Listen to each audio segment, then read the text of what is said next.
glorious day here in Tralee, County Kerry, and today I want to just have a brief word on Karl Rahner. So I've been doing some videos on Karl Barth recently, and his understanding of God is totaliter, aliter, completely other, and yet this God who is completely other came down tangentially, as it were, to us in the person of Jesus Christ and died for all of humanity, and that he is the great elect one. And then all of our religious anxieties, hang-ups, disciplines and efforts in a sense are aspects of unbelief, because we simply don't believe it. Well, Rahner changed things up a wee bit.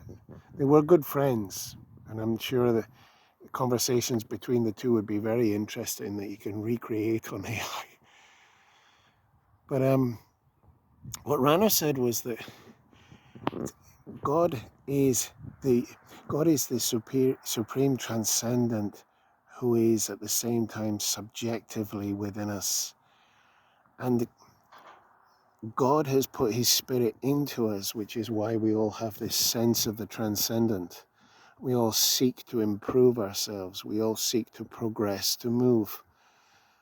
And so many people in the world have religious, and they say hang-ups, but hopes, desires, interests, philosophical and religious. And he would say God is the horizon that we run towards, because he's already in us, pushing us towards him.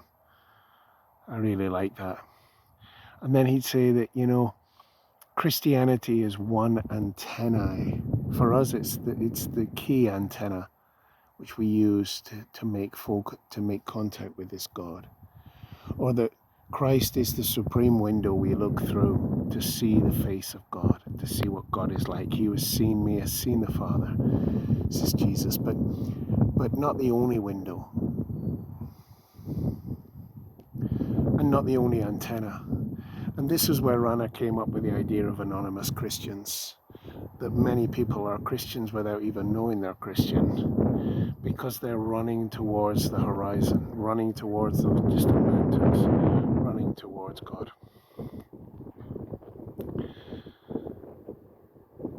Regardless of the label, when he was in conversation with a Zen scholar, he would say,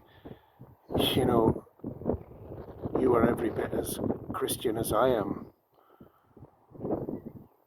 He saw one spirit, just in a different outfit, a different approach, a different antenna to the same universal mystery that's made contact with us and is an innate part of being human, making us run for the hills, run for a God that will never exhaust.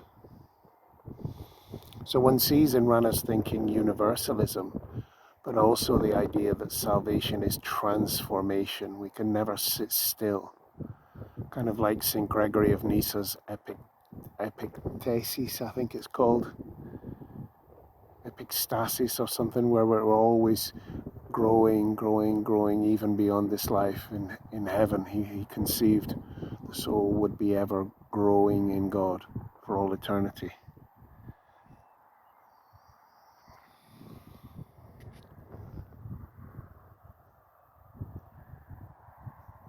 Lovely to wrestle with the theologians, great thinkers, and then put them to one side. Pick up your own antenna, however you go about that.